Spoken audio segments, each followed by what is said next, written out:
네, 안녕하세요. 한국선교유적연구회 회장을 맡고 있는 서만철입니다.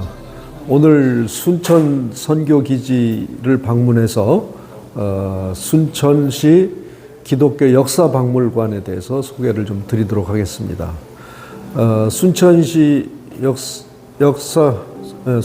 기독교 역사박물관은 순천시에서 재정 후원을 하고 순천의 기독교 인사들이 이렇게 다 함께 해서 이렇게 운영이 되는 기관인데, 순천을 포함한 전라남도 동부 지역 선교 역사에 대해서 종합적으로 이렇게 잘 설명을 해주고 있는 그런 기관입니다. 여기 설명을 보면 여기는 호남 기독교 백년의 성지 매산 등 이렇게 표현을 했습니다. 매산, 바로 이 순천 선교 기지가 있는 그 지역 바로 뒷산 이름이 이제 매산 등이라는데, 이 등이라는 얘기는 이제 조금 언덕에서 좀 불룩하게 올라온 그런 지역을 의미하는 거죠. 그래서 순천 지역에 있는 분들은 여기는 이제 매산 등 이렇게 표현을 합니다. 바로 이 호남 전라남도 동부 지역의 선교를 책임지고 있던 이런 곳이 이 순천 선교 기지였는데, 여기 설명해 보면 이제 기독교와 교육과 의료 이렇게 세 가지로 설명을 하고 있습니다. 바로 이 세 가지는 예수님이 이 땅에 오셔서 했던 세 가지 사역하고 동일합니다. 가르치고 병 고치고 복음 전하는 이 세 가지가 예수님께서 이 땅에 오셔서 했던 세 가지죠. 그러니까 땅끝까지 이르러 내 증인이 되리라 하고 예수님의 명령에 따라서 12 제자들이 다 선교의 길로 나섰던 것이죠. 그 전통을 이어받아서 우리나라에 왔던 그 선교사님들도 이 땅에 와서 요 세 가지 일을 했어요. 가르치고 복음 전하고 병 고치고. 가르치는 일을 위해서는 학교를 건립했죠.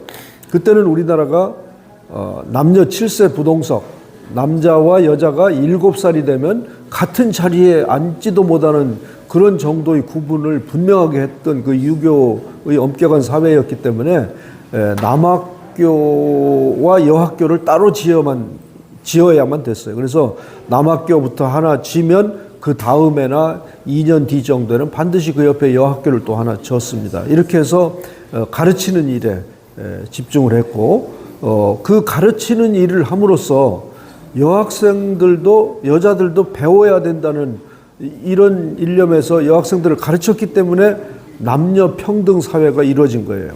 그 당시는 사실 양반 가문도 그랬고 잘 사는 사람들도 그렇고 여자들은 딸들은 가르칠 필요가 없다고 생각했던 그런 시절이에요. 그런데 선교사들이 와서 여학교를 건립해서 여학생들을 가르쳤던 것입니다. 그때 선교사들이 여학교를 설립하고 가르칠 학생들을 이렇게 모집하러 다니면 양반집이나 부잣집에서도 딸들은 가르칠 필요가 없다고 안 내놨어요.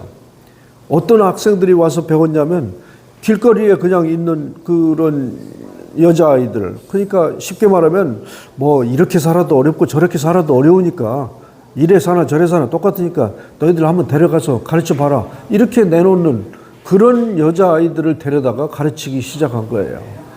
그래서 이 초창기에 선교사들로부터 교육받은 여성들 이름에는 보면 영문 이름이 가끔 들어 있어요. 사라라든지 뭐 마리아라든지 이런. 우리 할머니가 이게 세련돼서 그런 영문 이름을 넣었나? 그게 아니고 옛날에는 여학생들을 데려다가 출석부를 만들려고 하면 네 이름이 뭐냐면 이름이 없는 거예요. 여자들은 이름이 없어요. 그래서 선교사들이 성경에 나온 이름을 한나라든지 마리아라든지 사라라든지 이런 여성 이름들을 붙여준 거예요. 그게 그 사람의 평생 가는 이름이 됐던 거예요. 우리 사회가 그런 사회였어요. 여성들한테는 이름조차 지어주지 않던 그런 사회였던. 그럼 그럼 어떻게 불렀는데? 그러니까 뭐 딸 고만 나라는 의미에서 말년이 이런 이름을 붙인 거예요. 끝순이 이런 거. 이런 사회였어 우리는. 그런 사회에 와서 남학교, 여학교를 지어서 교육을 시작했던 것입니다. 그러니까 남녀 평등 사회가 된 것입니다. 그 다음에 이제 또 했던 사역 중에 의료 사역이죠. 이 서양 의술이 이제 처음 들어온 게 우리 선교사들이 와서 서양 의술을 처음 시작했던 것이죠. 이 이 순천 지역에도 의료 선교에 헌신했던 이런 선교사들이 있습니다. 특히 이제 호남 지역에는 미국의 남장로교에서 파송된 선교사들이 이렇게 의료 사역들을 했는데, 포사이트 선교사나 윌슨 선교사나, 이 포사이트 선교사 같은 경우는 원래 목포에 있던 선교사인데, 광주에 있던 선교사 중에 누가 있냐면 오웬이라는 사람이 있어요. 오웬 선교사도 의료 선교사였어요. 오웬은 의사이면서 목사인 그런 아주 귀중한 존재였는데, 이 오웬 선교사가 의사이지만 또 이 전염병에 걸려가지고 고열에 이게 시달릴 때 빨리 그 목포에 있던 포사이드 선교사를 불렀어요. 치료해달라고. 근데 포사이드 선교사가 이제 조랑말을 타고 오는데, 목포에서 광주까지 오는데도 오늘날 같으면 뭐 한 2시간 정도면 오는 거리지만 옛날에는 말 타고 와야 되니까 시간이 많이 걸리죠. 오는 길에서 어떤 여자가 불쌍한 모습으로 길에 이렇게 주저앉아서 있는 모습을 봤는데, 그래서 무슨 일인가 하고 가서 자세히 봤더니 그 여성분이 나병 환자였어요. 그래서 이게 손가락 이런 데 뭐 진물이 나고 손가락이 떨어져 나고 이런 정도의 나병 환자였는데, 이 포사이드 선교사는 이 나병을 앓고 있는 여성분을 자기가 타고 있던 조랑말에다가 앉히고 자기는 마부가 돼서 그 환자를 태우고 광주까지 옵니다. 광주까지 와서 이 사람을 어디다가, 병원이 있는 것도 아니니까 그 당시에 내려놔야 되는데 내려놓을 장소가 마땅치 않으니까 이 톡이 굽던 그 가마 있잖아요. 가마는 불을 떼니까 그 안에 있는 세균이 다 없잖아요. 깨끗한 상태잖아요. 그러니까 그 가마에다가 그 여성을 안치시켜 놓고 거기서 이제 나름대로 이제 치료를 했던 그런 건데, 그게 이제 오늘날 광주의 그 양림동 지역입니다. 양림동 지역인데, 거기가 이제 나중에는 그 선교 기지가 돼서 나병 환자들이 뭐 전국에서 이렇게 모여들게 됐어요. 전국에서 나병 환자들이, 그런 소문이 나니까 나병 환자를 고쳐준다니까. 그리고 광주가 이제 점점 또 시세가 확장되고 시가 커지면서 그 지역까지 주민들이 살게 되고, 주민들이 살게 되는 지역에 또 나병 환자들이 있으니까 서로 불편하니까 이 나병 환자들을 다시 이제 옮긴 곳이 어디냐면 여수에 있는 애양원이라는 나병 병원입니다. 그래서 최초로 선교사들에 의해서, 의료 선교사들에 의해서 이 호남 지역에 나병 전문 병원이 생긴 것이, 그것이 애양원이고, 오늘날까지 그 전통이 이어져서, 오늘날은 이제 대한민국 사회에서 나병이 거의 없어졌죠.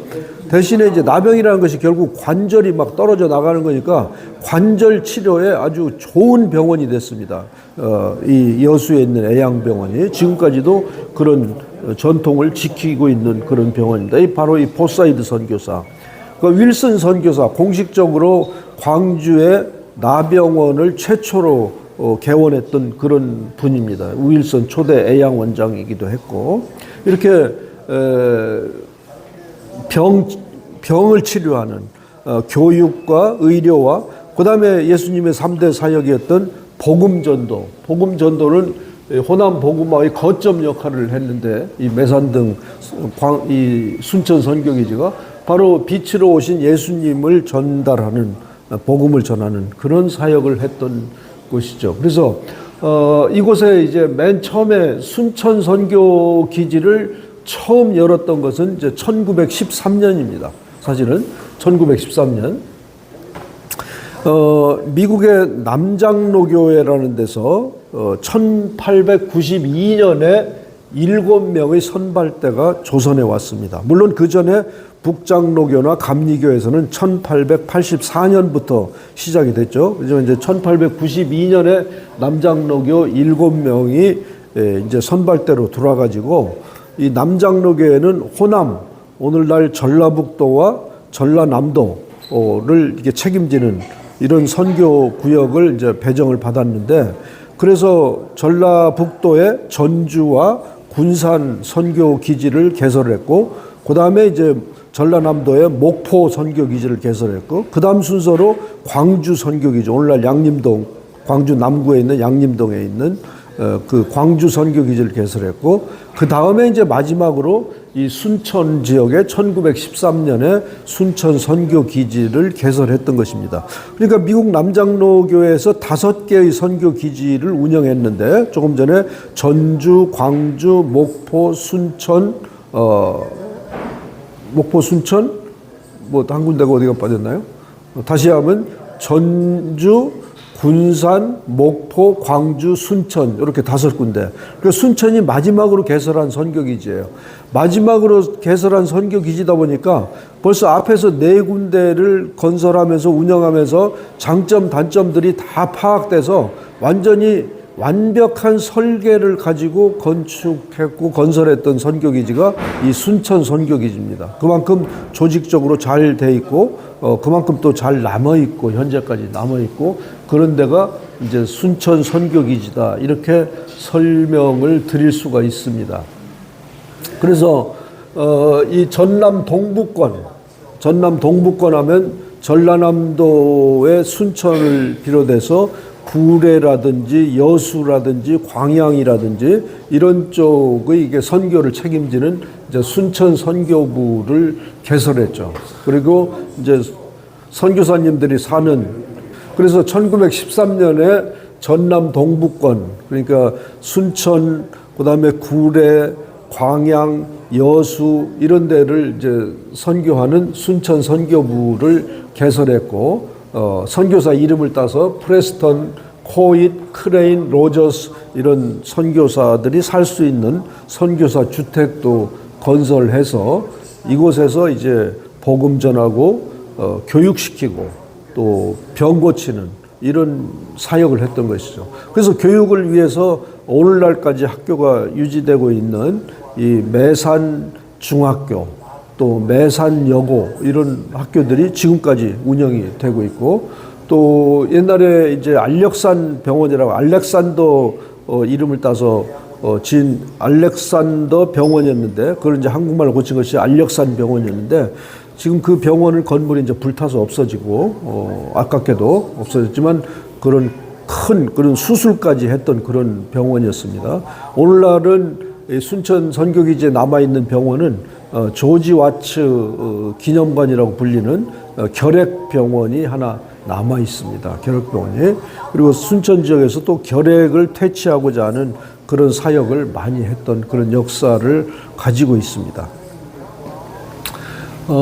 그래서 오늘 여기도 보면 순천 선교부 개척 선교단 이렇게 사진 선교사들이 이제 아이들하고 같이 찍은 사진이 있는데, 여기도 보면 복음 선교, 의료 선교, 교육 선교 이렇게 3가지 영역으로 딱 나눠지죠. 그래서 복음 선교를 했던 선교사 이름, 또 의료 선교를 했던 선교사 이름, 교육 선교를 했던 대표적인 선교사 이름 이렇게 제시를 하고 있죠. 요것이 순천에 처음 건설됐던 이제 순천읍교회의 모습입니다. 상당히 아주 단아한 모습으로 이렇게 사진으로 남아 있는데, 아깝게도 건물은 없어졌습니다. 건물은 없어졌지만 그렇지만 그 터에 현재 순천중앙교회라는 이름으로 그대로 이 순천 선교기지의 교회는 유지가 되고 있습니다. 건축물은 이제 바뀌었다 할지라도. 그리고 이제 오웬 선교사, 광주에서 사역했던 선교사님이고, 유진벨 선교사는 완전히 호남 지역의 선교의 대부죠. 유진벨 선교사님은 이 후손들이 4대까지 한국에 남아서 계속 선교를 하던 그런 가문입니다. 그리고 이제 이 프레스턴 선교사나 코이 선교사 이런 분들은 실제로 이제 순천에서 거주하면서 선교를 했던 그런 선교사들이죠. 그리고 이 순천 선교사에서 우리가 참 기억할 만한 일이, 이 플로렌스라는 선교사가 있는데, 이 여선교사는 한국에 있는 그 야생화들, 그거를 일일이 다 그림으로 그렸어요. 채색화로, 수채화로 그렸는데, 그래서 이 책을 펴낸 것이 한국의 들꽃과 전설, Flowers and the Folklore from Far Korea. 그래서 한국의 들꽃과 전설이라는 책을 발간했고, 거기에 그림으로 수채화로 그렸던 그림이 지금까지도 남아 있어서 이렇게 멋진 아주 아름다운 그 그림을 남겨놓고 있습니다. 이게 책으로 이렇게 발간이 됐죠. 발간이 됐고요. 그리고 또 순천 선교회는 이 일제시대 때 신사참배와 관련해서 아픈 그 기억을 가지고 있는데, 순천 노회에서는 신사참배를 하기로 결의를 했어요. 노회는 이제 목사님들이 모이는 그 단체 이름을 노회라 그러는데, 어쩔 수 없이 그것도 뭐 기쁜 마음으로 했겠어요. 당연히 우리 같은 민족이 같은 마음인데, 할 수 없이 교회를 지켜내기 위해서 신사참배를 억지로 결의를 했는데, 선교사들의 마음은 그게 아니었어요. 선교사들은 이 노회에서 결의한 그것이 잘못됐다. 그래서 남장로교회 선교에서는 공식적으로 신사참배 거부를 했습니다. 노회에서는 어쩔 수 없이 강제적인 압력에 의해서 하기로 했는데, 선교사들은 그거 안 된다. 그래서 선교사들이 운영하는 학교들을 다 폐교를 했습니다. 그때 학교를 그러느니 차라리 우리는 안 하겠다. 이렇게 해서 폐교를 하는 그런 결단을 보이기도 했던 그런 곳이죠. 그리고 이 신사참배 거부와 관련해서 몇 분의 목사님들하고 장로님들이 또 순교까지 당하는, 일제 잡혀가가지고 고문당하고 그러다 순교까지 당하는 그런 아픈 역사도 가지고 있고, 또 순천 선교기지 선교부 하면 또 잊지 못하는 분이 이 손양원 목사죠. 손양원 목사님, 우리 한국의 기독교인들 모든 사람이 다 아는 분인데, 이 손양원 목사님도 나병 환자 치료를 하는 그 애양원에 또 애양원 교회라고 있어요. 그 애양원 교회에서 전도사로 1939년에 왔어서 부임해서 나병 환자들 예배도 진행하고 또 치료에도 도움도 주고, 심지어는 거기 가면 나병 환자들 그 고름 나는 것을 입으로 이렇게 막 빨아서 치료하는데 도움을 줬다, 이런 기록도 남아있고 그래요. 그런 정도였는데, 이제 1946년에 이제 목사 안수를 받고, 또 특별히 6.25 전쟁 때에는 이 공산군 빨치산에 의해서 두 아들이 죽는 그런 비극도 겪었었죠. 그 두 아들이 죽고 나서 또 두 아들을 죽인 그 범인을 자기 양자로 삼아서 사랑으로 이렇게 감싸 안은 그런, 참 우리 보통 사람들로서는 상상하기 힘든 그런 사랑의 정신을 이렇게 발휘했던 목사님이죠. 그래서 그분의 별명은 사랑의 원자탄이라고도 불려요. 사랑을 표현한 중에 정말 그 이상 될 수가 없다는 그런 표현이겠죠. 사랑의 원자탄이라는 표현이. 그런 분이 또 순천 선교부에서 이렇게 활동했던 그런 분들입니다. 그래서 아까 말씀드렸던 신사참배 반대에서 매산학교와 매산여학교가 자진 폐교했던 1937년에 이 기록이 이렇게 남아 있습니다. 그리고 바로 이 신사참배 반대와 관련해서 이 순천 노회 목회자들이 15명이 구속되는 그런 역사가 있었어요. 그리고 이 이기풍 목사님이나 양용근 목사님, 또 신봉환 집사님, 이 세 분은 그거와 관련돼서 또 순교를 당하는 그런 아픈 역사를 가지고 있습니다.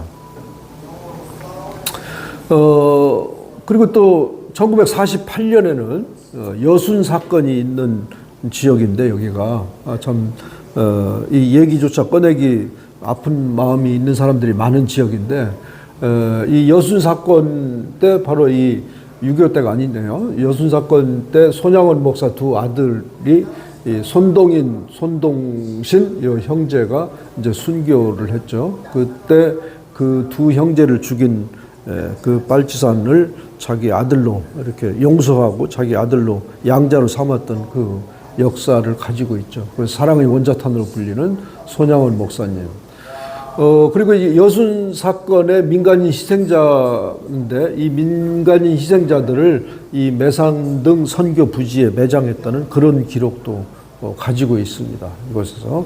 그리고 특별히 또 이 윌리엄 린튼 선교사가 있는데, 아까 그 호남 지역의 선교 대부였던 유진벨 선교사님의 이제 후손인데, 이 윌리엄 린턴, 한국말로는 이제 인돈 선교사인데 1955년에 지금부터 70년 전이죠. 70년 전에 대전에 남장로교 선교부를 개설을 했습니다. 대전에. 그게 이제 오늘날 남아있는 한남대학교가 이제 남장로교에서 설립한 대학이다. 이렇게 이야기를 할 수가 있습니다.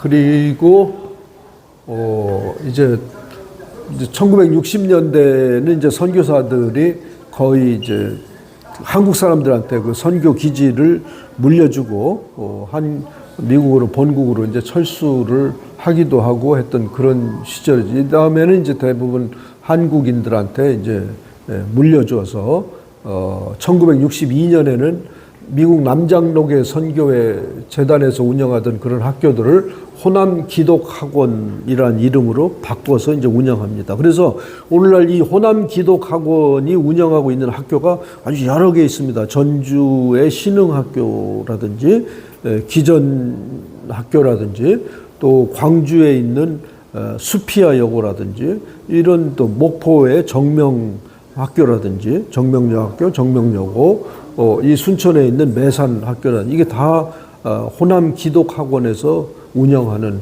그런 학교입니다. 그래서 호남 기독학원이 이 미국 남장로교회 선교회로부터 이렇게 나와서 오늘날까지 학교가 이제 운영되고 있고 근대 교육을 이 호남 지역에서 실시했던 그런 시초이기도 하죠. 그래서 이 전주도 그렇고 군산 또 광주, 목포, 순천 이 호남 지역의 주요 대도시의 교육과 의료와 또 복음 전도를 책임졌던 이 미국 남장로의 선교부 그것의 5군데 선교기지 중에서 막내 격이지만 또 가장 계획적으로 건설이 돼서 지금까지도 잘 남아 있는 곳이 이 순천 선교기지가 되겠습니다. 그래서 순천 선교기지에 많은 유적들이 지금 남아 있고 그 유적들을 대상으로 유네스코 세계유산으로 등재하는 그런 작업을 진행하고 있습니다. 여러분들의 많은 관심과